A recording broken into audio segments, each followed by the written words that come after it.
जय हिंद प्यारे बच्चों। आज की इस क्लास में हम लोग केमिस्ट्री यानी रसायन विज्ञान के दूसरे नंबर चैप्टर को पढ़ेंगे, जिसका नाम है अम्ल क्षारक तथा लवण। आइए हम शुरू करते हैं। इस चैप्टर में हम एक एक करके पढ़ेंगे, है ना। इसमें चैप्टर का नाम है अम्ल क्षारक एवं लवण है। तो हम एक एक करके क्या करेंगे, अच्छी तरीके से वीडियो को देखेंगे। अगर आप फर्स्ट वीडियो नहीं देखे हैं, माने कि चैप्टर 1 का वीडियो नहीं देखे हैं, तो जरूर जा करके देखिएगा। आज हम लोग, है ना, इसका चैप्टर रसायन शास्त्र का चैप्टर 2 पढ़ेंगे, जो बहुत ही इम्पोर्टेंट है। इससे आपके एग्जाम में सब्जेक्टिव और ऑब्जेक्टिव क्वेश्चन पूछे जाते हैं। तो आइए हम लोग शुरू करते हैं चैप्टर 2 रसायन शास्त्र का अम्ल क्षारक तथा लवण। इसमें हम लोग दोस्तों सबसे पहले क्या करेंगे, है ना, तो हम अम्ल के बारे में पढ़ेंगे, उसके बाद क्षारक के बारे में पढ़ेंगे, उसके बाद किसका पढ़ेंगे, तो लवण के बारे में पढ़ेंगे। यानी कि एक एक करके हम तीनों के बारे में पढ़ेंगे। तो आइए हम शुरू करते हैं, यानी कि बेसिक से। देखिए ध्यान से, यहाँ पर क्या बताया गया है बेसिक में, यानी कि गुणों के आधार पर। देखिए ध्यान से बच्चे, एक एक करके, है ना, गुणों के आधार पर परिभाषा किसके आधार पर है, तो है ना, गुणों के आधार पर परिभाषा किसका है, तो अम्ल का। तो सबसे पहले हम क्या करते हैं, तो अम्ल के बारे में जान लेते हैं। तो अम्ल क्या होता है उसको समझते बच्चे, है ना। ध्यान से एक एक करके समझिएगा। अम्ल को इंग्लिश में बोलते हैं एसिड। क्या बोलेंगे, ध्यान रखिएगा, तो है ना, एसिड कहा जाता है। अम्ल को एसिड कहते हैं। अम्ल वैसे पदार्थ को कहते हैं जो स्वाद में खट्टा होता है। यानी कि अम्ल जो होगा वह स्वाद में क्या होगा, तो खट्टा होगा, उसे क्या कहेंगे, तो अम्ल कहेंगे। यानी जो चीज़ हम खाएंगे वह स्वाद में अगर खट्टा लगे तो उसको हम लोग क्या बोलेंगे, बच्चे याद रखिएगा, उसको हम लोग अम्ल बोलेंगे। यानी कि अम्ल जो है वो लैटिन शब्द है। किससे लिया गया है, तो याद रखिएगा, अम्ल जो है वह लैटिन शब्द है। ठीक है, यानी कि लैटिन शब्द जो है एसिडस से बना। किससे बना है, याद रखिएगा, तो यह एसिडस से बना है। और एसिडस का मतलब क्या होता है बच्चे, यह होते हैं खट्टा। यानी कि एसिडस का मतलब क्या होते हैं, तो खट्टा होते हैं। आगे देखिए ध्यान से, अम्ल जो है वो अर्हेनियस के अनुसार, यहाँ बताया गया है कि अर्हेनियस के अनुसार, अर्हेनियस के अनुसार अम्ल की परिभाषा, किसकी परिभाषा, तो अम्ल की परिभाषा। अर्हेनियस कौन है, तो याद रखिएगा, यह एक वैज्ञानिक है बच्चे। कौन है, तो यह एक वैज्ञानिक है ना, जो इसी के हिसाब से अम्ल की परिभाषा को बताया गया है। तो क्या बताया गया अर्हेनियस ने, कि वैसे पदार्थ जिसे जल में घोलने पर, कहाँ घोलने पर, याद रखिए बच्चे, जल में घोलने पर क्या देते हैं, तो H+ आयन देते हैं। ठीक है, H+ आयन प्रदान करते हैं, उसे अम्ल कहते हैं। क्या कहते हैं, उसे अम्ल कहते हैं। तो याद रखिएगा बच्चे, अर्हेनियस के अनुसार अगर अम्ल को किसे मिलाएंगे, तो जल में, है ना, तो हमेशा क्या देगा, तो H+ देते हैं। यानी कि H+ को क्या बोलेंगे हम लोग, तो हाइड्रोजन आयन बोलेंगे। क्या बोलेंगे, हाइड्रोजन आयन। यह मुक्त अवस्था में नहीं पाया जाता है। ये जो हाइड्रोजन आयन जो होता है बच्चे, यह मुक्त अवस्था में नहीं पाया जाता है। आइए हम इसके कुछ एग्जाम्पल को देखते हैं कि यह जल के साथ अम्ल को अभिक्रिया करने से क्या क्या बनता है। देखिए ध्यान से, एक एक करके देखिएगा बच्चे। यहाँ पर क्या बताया गया है कि ये क्या है, H+ है ना, ये क्या है, तो H+ मतलब हाइड्रोजन आयन इसको बोलेंगे। जब इसको किसके साथ अभिक्रिया कराते हैं, तो जल के साथ, तो क्या बनता है, तो H3O, क्या H3O बनता है। यानी H3O का नाम क्या हो गया बच्चे, तो याद रखिएगा, इसका नाम जो हो जाएंगे वो हाइड्रोनियम आयन होंगे। क्या होंगे, तो हाइड्रोनियम आयन होते हैं। एक एक करके थोड़ा एग्जाम्पल समझते हैं कि अम्ल जो है, अगर अम्ल को किसके साथ, तो पानी के साथ, अगर अम्ल को हम पानी के साथ अभिक्रिया कराते हैं, मिलाते हैं, तो वो क्या देता है, तो H+ देता है। ठीक है, अब एक एक करके यहाँ पर एग्जाम्पल को हम समझते हैं। यानी कि HCl क्या होंगे, याद रखिएगा, HCl जो है इसको हाइड्रोक्लोरिक अम्ल कहते हैं। ये अम्ल है, इसको पानी के साथ मिलाया गया है, तो क्या दिया है, H+ दिया है। क्या दिया बच्चे, याद रखिएगा, H+ और Cl- दिया है। यानी कि हाइड्रोजन आयन ये दिया है। उसके बाद क्या है, तो H2SO4 है, इसको बोलेंगे हम लोग सल्फ्यूरिक अम्ल बोलेंगे। क्या बोलेंगे, तो सल्फ्यूरिक अम्ल बोलेंगे। यानी इसको किसके साथ किया गया, तो पानी के साथ मिलाया गया है, तो यहाँ क्या पाया गया है, तो 2H+ और SO4 2, है ना। यानी कि यहाँ भी हाइड्रोजन आयन को पाया गया है। आगे देखिए ध्यान से बच्चे, HNO3, यानी HNO3 जो होता है ये क्या है, तो इसको बोलते हैं नाइट्रिक अम्ल। याद रखिएगा, एक एक करके छोटी छोटी बातों आपको बड़ी कर देगी। ठीक है, इसलिए एक याद रखिएगा, है ना, ये नाइट्रिक अम्ल है। जो जल के साथ अभिक्रिया कराते हैं तो H+ और NO3 ये देता है। तो ये जितना भी एग्जाम्पल है वह सब के सब आर्हेनियस के अनुसार बताया जाता है कि कौन सा अम्ल है ना, और कौन सा अम्ल नहीं है। तो यहाँ पर जितने भी ये HCl दिखाए हैं है ना, उसके बाद क्या H2SO4 दिखा है, HNO3 दिखा है, ये जितना भी है वो सब का सब क्या बच्चे, तो याद रखेगा ये सब के सब अम्ल है ना। और आर्हेनियस के अनुसार याद रखेगा, आर्हेनियस के अनुसार H+ दे दिया तो समझ जाइए कि वो क्या होंगे, तो अम्ल होंगे। अगला एग्जाम्पल देखते हैं CH3COOH, यानी कि इसको बोलते हैं कार्बोक्सिलिक एसिड। क्या बोलेंगे, तो कार्बोक्सिलिक एसिड कहेंगे। जब इसको किसके साथ, तो जल के साथ क्या करते हैं, रिएक्शन कराते हैं तो ये H+ देता है और क्या करता है CH3COO है ना, इस तरह से देता है, यानी कि हाइड्रोजन आयन ये भी देता है। ये सारा का सारा एग्जाम्पल किसका है, तो अम्ल का, जो आर्हेनियस के अनुसार बताया गया है। आगे देखिए ध्यान से, आगे देखिएगा अम्ल के प्रकार है, ठीक है, क्या है, तो अम्ल के प्रकार है, यानी कि अम्ल के प्रकार के बारे में पढ़ेंगे। तो अम्ल कितने प्रकार के होते हैं, तो अम्ल जो होते हैं वो याद रखिएगा वो 2 प्रकार के होते हैं। कितने प्रकार के होते हैं, वो 2 प्रकार के होते हैं। पहला जो होते हैं वो याद रखिएगा प्रबल, क्या होंगे, पहला अम्ल का नाम हो जाएगा है ना प्रबल हो जाएगा, और दूसरा का नाम हो जाएगा दुर्बल, क्या हो जाएगा, तो है ना दुर्बल अम्ल होंगे। इसको बोलेंगे स्ट्रॉन्ग, क्या बोलेंगे, तो है ना स्ट्रॉन्ग एसिड बोलेंगे। और इसको क्या बोलेंगे, तो है ना वीक बोलेंगे, क्या बोलेंगे, तो वीक है ना एसिड बोलेंगे इसको, ठीक है। यानी कि एक मतलब स्ट्रांग होता है और एक क्या होता है, तो वीक होता है। तो बच्चे याद रखिएगा अम्ल जो होते हैं वो 2 प्रकार के ही होते हैं। एक होते हैं क्या, याद रखिएगा, एक होते हैं स्ट्रांग होते हैं और एक क्या होते हैं, तो वीक होते हैं। तो सबसे पहले हम देखते हैं कि है ना स्ट्रांग अम्ल के बारे में, यानी कि प्रबल अम्ल के बारे में, ठीक है। तो प्रबल अम्ल क्या होता है उसको हम समझते हैं, यानी कि वैसे अम्ल, ध्यान दीजिएगा प्रबल अम्ल के बारे में, है ना, कि वैसे वैसे अम्ल जो प्रबल है ना प्रबल अम्ल कहलाता है, जिसे पानी में घोलने पर, है ना, जिसे पानी में घोलने पर पूर्ण रूप से घुल जाता है। देखिए पूर्ण मतलब क्या होता है बच्चे, याद रखिएगा पूरा के पूरा घुल जाना, ठीक है। तो पूर्ण रूप से घुल जाता है और पानी में घुल करके H+ देता है, क्या देता है, तो H+ देता है, जिसको हम हाइड्रोजन आयन कहते हैं, प्रदान करता है, उसी को बोलते हैं प्रबल है ना अम्ल कहा जाता है, ठीक है। तो याद रखिए बच्चे यह पूर्ण रूप से, है ना, याद रखिएगा यह पानी में है ना पूर्ण रूप से क्या होते हैं, तो घुल जाते हैं, इसी को बोलते हैं प्रबल अम्ल कहते हैं, ठीक है। और घुल कर क्या देते हैं, तो है ना H+ देते हैं, क्या देते हैं, तो H+ देते हैं। जैसे में देखिए ध्यान से यहाँ पर एग्जाम्पल में क्या बताया गया है, जैसे एक लिया गया HCl, क्या लिया गया, ध्यान रखिएगा HCl है। HCl क्या बोलते हैं, तो हाइड्रोक्लोरिक अम्ल कहा जाता है। H2SO4 क्या कहते हैं, तो सल्फ्यूरिक अम्ल कहा जाता है।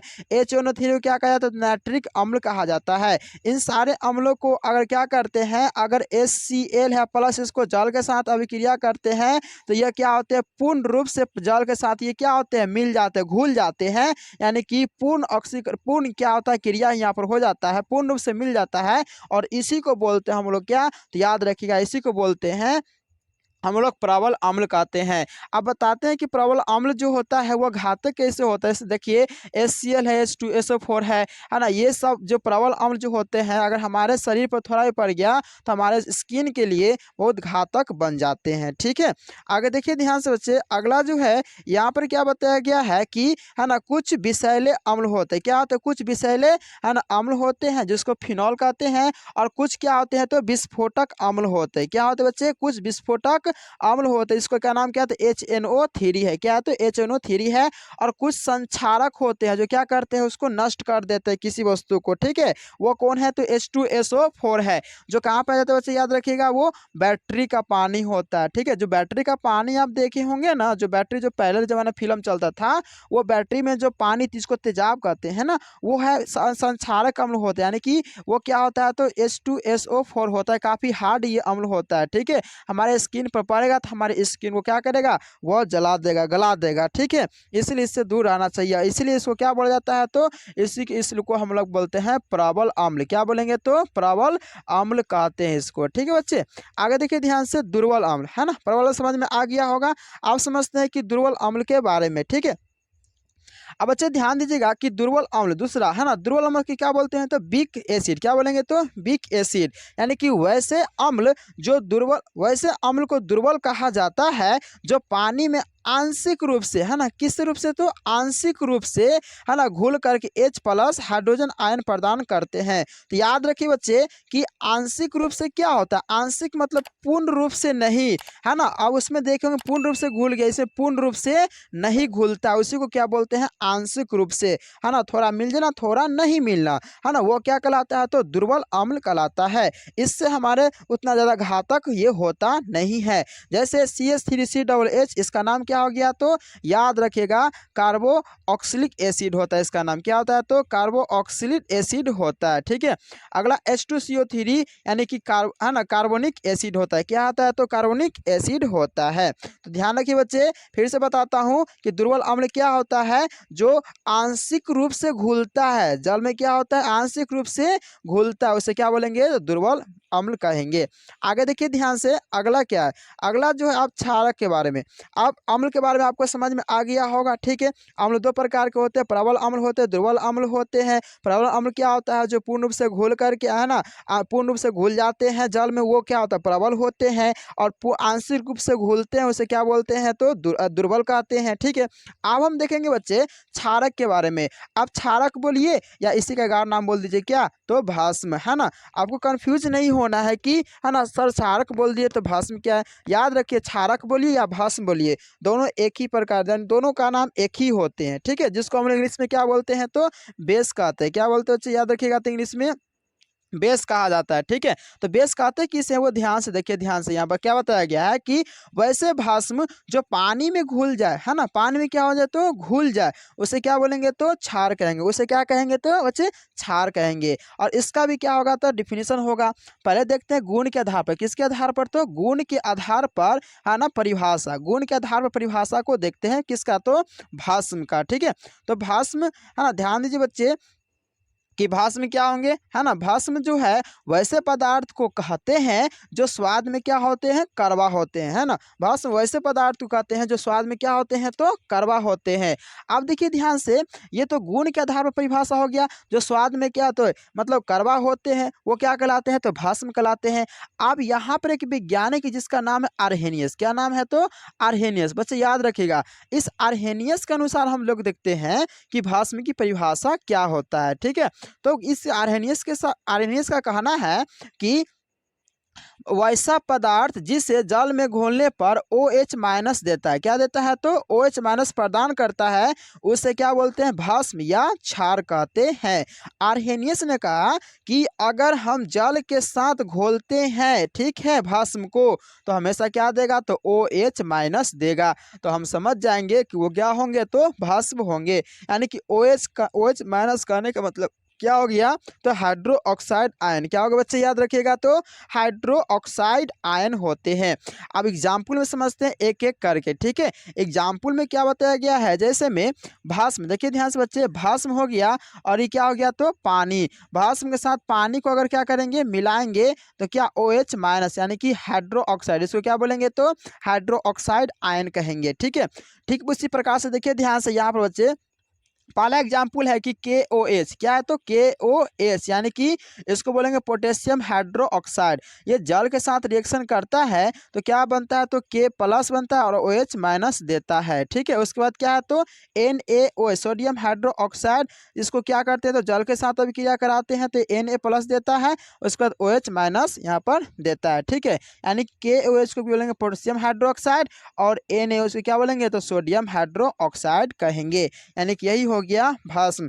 आप एक नॉर्मल चीज याद रखिए, ठीक है, OH लग गया ना, देखिए ध्यान से, OH लग गया ना, OH लग गया ना, आप समझ जाइए कि वो भस्म होगा। और इससे पहले क्या है, धातु, ये भी क्या है, तो धातु है। ठीक है, यानी कि जो भी एलिमेंट्स है, जो भी एलिमेंट्स पर लग गया उसके साथ वो OH लग गया, मतलब समझेंगे कि क्या हो गया, वह भस्म हो गया। ठीक है, आगे देखिए ध्यान से, अब यहाँ पर भी क्या होता है, जैसे अम्ल के प्रकार था उसी प्रकार से यहाँ पर भस्म का भी प्रकार होता है। ठीक है, तो भस्म बोलिए या क्षार बोलिए, इसका प्रकार कितना होता है, तो दो। इसका ही प्रकार कितना होता है, दो। एक होता है प्रबल, एक क्या होता है, तो दुर्बल होता है। ठीक है, आप देखिए ध्यान से बच्चे कि प्रबल भस्म किसे कहते हैं, यानी कि वैसे भस्म प्रबल भस्म कहते हैं जो पानी में पूर्ण रूप से घुल करके OH माइनस देता है। देखिए फर्क इतना है कि हम लोग एसिड में क्या पढ़े थे कि वो H प्लस देता है पूर्ण रूप से, और यहाँ पर उसी प्रकार से क्या होगा, यहाँ पर OH है ना माइनस देता है पूर्ण रूप से। अगर OH माइनस पूर्ण रूप से देता है तो समझ जाएंगे क्या होंगे, वह हो जाएंगे भस्म हो जाएंगे, सॉरी प्रबल भस्म हो जाएंगे। OH माइनस आंशिक रूप से देंगे तो वो क्या होंगे, दुर्बल हो जाएंगे। अब देखिए ध्यान से बच्चे यहाँ पर भस्म जो है वो क्या होता है, तो यहाँ पर बोला गया कि पानी में वह पूर्ण रूप से, पानी में क्या तो पूर्ण रूप से घुल करके OH माइनस यानी कि हाइड्रो ऑक्साइड आयन प्रदान करते हैं, उसे क्या बोलेंगे तो प्रबल भस्म। यानी कि प्रबल भस्म क्या हो जाएंगे, तो याद रखिए पहला है KOH है, उसके बाद क्या है तो NaOH है, ठीक है, सोडियम हाइड्रोक्साइड है, ठीक है। तो ये सब किसका उदाहरण है, तो याद रखिएगा प्रबल भस्म का है। आगे देखिए ध्यान से दुर्बल भस्म के बारे में, ठीक है। अब देखिए बच्चे कि दुर्बल भस्म होता क्या है, अब इसको समझते हैं। यानी कि दुर्बल भस्म वैसे भस्म है ना को दुर्बल भस्म कहते हैं जो है ना जल में, ध्यान दीजिए बच्चे कहाँ तो जल में आंशिक रूप से घोलकर OH माइनस देता है। कम आंशिक रूप है ना, आंशिक मतलब क्या होता है, पूर्ण रूप से नहीं घुलना, प्रदान करता है, उसी को क्या बोलेंगे तो हम लोग दुर्बल भस्म कहते हैं। जैसे एग्जाम्पल देखते हैं है कि कौन कौन सा दुर्बल है ना भस्म है। देखिए ध्यान से, जैसे कि MgOH का हल ट्वाइस जो है इसका नाम क्या हो गया, याद रखिएगा मैग्नीशियम हाइड्रो ऑक्साइड। क्या है तो मैग्नीशियम हाइड्रो ऑक्साइड है। उसके बाद देखिए ध्यान से मैग्नीशियम हाइड्रो ऑक्साइड को जल के साथ क्या रिएक्शन किया गया तो Mg2 प्लस है ना 2OH दे दिया है, ठीक है। ठीक उसी प्रकार से यहाँ पर एक और एग्जाम्पल है बच्चे कि कैल्शियम हाइड्रो ऑक्साइड को है यहाँ पर किससे जल के साथ अभिक्रिया कराया गया है, तो क्या बन गया तो कैल्शियम प्लस OH माइनस दिया है। तो हम समझ जाएंगे कि वह क्या होंगे, तो वह दुर्बल होंगे, क्या होंगे तो दुर्बल भस्म होंगे। आगे देखिए ध्यान से बच्चे कि ये भस्म और है ना भस्म जो होते हैं एक एंटासिड है, क्या तो एंटासिड, यानी भस्म जो क्या है तो वो एंटासिड है जो खाना पचाने में इसका उपयोग किया जाता है। यानी कि ये जो एंटासिड जो होते हैं ना बच्चे वो खाना पचाने में सहायता करते हैं। जैसे कि हम जानते हैं कि हमारे शरीर के अंदर HCl अम्ल पाया जाता है, ये भी क्या करता है खाना पचाने में सहायता करता है। ठीक उसी प्रकार से एंटासिड होता है जो खाना पचाने में सहायता करता है। जैसे खाने वाला सोडा कौन होता है तो याद रखिएगा एक इनो बोलते हैं ना, क्या है तो इनो भी क्या है तो एक भस्म है, ठीक है, जिसको हम लोग यूज करते हैं खाने में। आगे देखिए ध्यान से बच्चे एक एक समझिएगा ध्यान से। अगला है रंजक, क्या है तो रंजक है, जिसको हम लोग क्या बोलते हैं डाई, क्या बोलेंगे तो डाई बोलेंगे। यानी कि रंग पैदा करने वाला रंजक, जो रंग पैदा करने वाला रंजक वैसे पदार्थ को कहते हैं जो किसी भी विलयन में घुल करके रंग उत्पन्न कर दे। यानी कोई भी विलयन में घुल करके अगर रंग उत्पन्न कर देता है हम समझ जाते हैं कि वो क्या होगा तो वो होगा रंजक, यानी कि डाई जिसको बोलते हैं, ठीक है। जैसे क्या होंगे तो हल्दी, क्या हो जाएंगे तो हल्दी, ठीक है। अगर ये समझ में आ गया होगा तो आप क्या सूचक भी समझ जाइएगा, ठीक है। सूचक किसे कहते हैं उसको समझते हैं। अब देखिए ध्यान से बच्चे कि सूचक यानी कि इंडिकेटर क्या होता है तो इंडिकेटर, ठीक है। इंडिकेटर क्या होता है तो वैसे रंजक है ना, वैसे रंजक जो रासायनिक विलयनों का अम्लीयता या क्षारीयता बताता है। यानी कि यह सूचक जो है ना, ये सूचक क्या करता है, ध्यान से फिर से समझिए बच्चे कि सूचक क्या करता है कि यह है ना कौन सा एसिड है, कौन सा एसिड है और कौन सा क्या है तो बेस है, यानी कौन अम्ल है और कौन है ना क्षार है उसकी पता करता है, उसको क्या बोलते हैं तो सूचक। अब हम एग्जाम्पल में समझते हैं कि कैसे पता कर लेते हैं कि वह क्या होंगे कि अम्ल होंगे कि भस्म होंगे, ठीक है। तो एग्जाम्पल में देखिए यहाँ पर ध्यान से समझिएगा, यहाँ पर एक मतलब क्या पात्र लिया गया है और इस पात्र में क्या रख दिया तो हल्दी, क्या रख दिया तो हल्दी का पानी है, इसमें क्या तो हल्दी का पानी है। उसके बाद इसमें क्या है ध्यान दीजिए, इसमें रख दिया अम्ल, इसमें क्या रख दिया तो अम्ल रख दिया गया, ठीक है। इसमें रख दिया अम्ल और इसमें क्या रख दिया तो इसमें रख दिया भस्म, है ना, क्षार जिसको बोलते हैं भस्म रख दिए, ठीक है।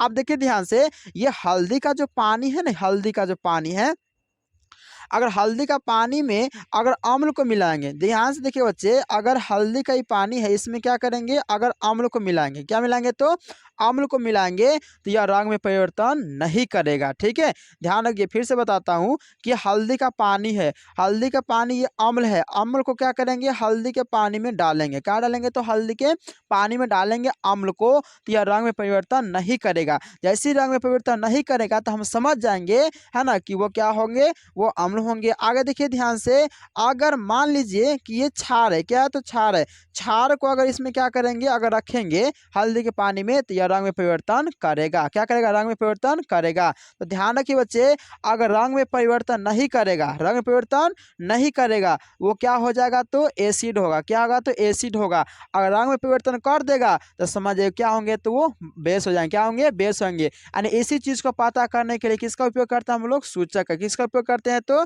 सूचक का उपयोग करते हैं। तो सूचक किसे कहते हैं, जो क्या करते हैं, वो रंजक जो रासायनिक विलयनों को क्या अम्लीयता और क्षारीयता क्या करता है, बताता है, उसे क्या बोलेंगे तो हम लोग बोलेंगे सूचक। क्या बोलेंगे बच्चे, याद रखिएगा, हम लोग क्या बोलेंगे तो सूचक कहेंगे। ठीक है, आगे देखते हैं, ध्यान से समझते हैं इसी बात को। यहाँ पर मैंने क्या लिखा है कि यदि, देखिए ध्यान से, कि यदि हम लोग इस हल्दी के पानी को अम्ल वाले बीकर में डालेंगे, ठीक है, अम्ल वाले बीकर में डालेंगे तो अम्लीयता विलयन के रंग में कोई परिवर्तन नहीं होगा। लेकिन हल्दी के पानी को क्षार के विलयन में, है ना, कहाँ याद रखिएगा, क्षार के, है ना, विलयन के साथ मिलाते तो हल्दी का रंग क्या हो जाता है, पीला रंग होने लगता है और भूरे रंग में बदल जाता है। तो हम कहेंगे वो क्या हो जाएंगे, वो अब, है ना, एसिड हो जाएंगे। आप देखिए उसी चीज़ को मैंने यहाँ पर लिखा है और वहाँ पर आपको समझ में नहीं आया है तो यहाँ पर आपको समझ में आ जाएगा। ठीक है, देखिए ध्यान से, ये रंजक है ना, और ये क्या है तो अम्ल है और ये क्या है तो भस्म है। ये लिटमस पत्र क्या है तो लिटमस जो है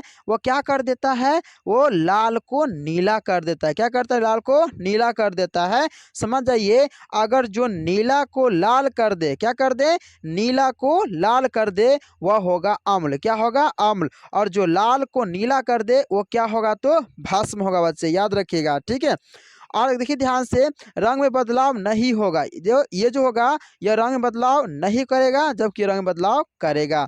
आगे देखिए ध्यान से बच्चे, चुकंदर क्या है तो चुकंदर, चुकंदर जो होगा वो लाल से क्या करेगा तो बैगनी, लाल से क्या होता है, बैगनी होता है। ठीक है, और उसके बाद यह कैसा कलर होता है, भस्म जैसे पीला हो जाता है। कैसा होता है, पीला होता है। आगे देखिए ध्यान से बच्चे, है ना, फिनोल्फ्थीन क्या है तो फिनोल्फ्थीन, यह रंग में बदलाव नहीं करेगा। ये जो फिनोल्फ्थीन जो है वह रंग में बदलाव नहीं करेंगे और इसका भस्म कैसा कलर होता है, गुलाबी होगा। अगला है कि मेथिल ऑरेंज, क्या बच्चे याद रखिएगा तो मेथिल ऑरेंज, यह कैसा कलर होता है तो ये लाल होता है। कैसा होता है, लाल। और ये भस्म कैसा होता है तो पीला होता है। यानी कि लाल होगा तो समझ जाएंगे क्या होंगे, अम्ल, और पीला होगा तो क्या समझ जाएंगे तो वो होंगे भस्म होंगे। ठीक है, ये तो पहचानने का ट्रिक हो गया। आगे देखिए ध्यान से बच्चे, अम्ल जो है नीले लिटमस को लाल कर देता है। अम्ल जो है क्या करता है, नीले को लाल कर देता है। समझेंगे क्या होगा तो वो अम्ल होगा। क्षार क्या करता है, वो लाल लिटमस को क्या नीला कर देता है। यानी कि लाल को जैसे नीला करेगा वो क्या कहेगा तो वो क्षार होगा। क्या होगा तो वो क्षार होगा। ठीक है, तो दोस्तों आज के लिए इतना ही है। अगर यह वीडियो अगर अच्छा लगे तो दोस्तों के साथ क्या करिएगा, शेयर कर दीजिएगा, है ना। अगर हमारे चैनल पर नए हैं तो चैनल को जरूर सब्सक्राइब कीजिएगा, है ना। जय हिंद, तब तक के लिए इतना ही।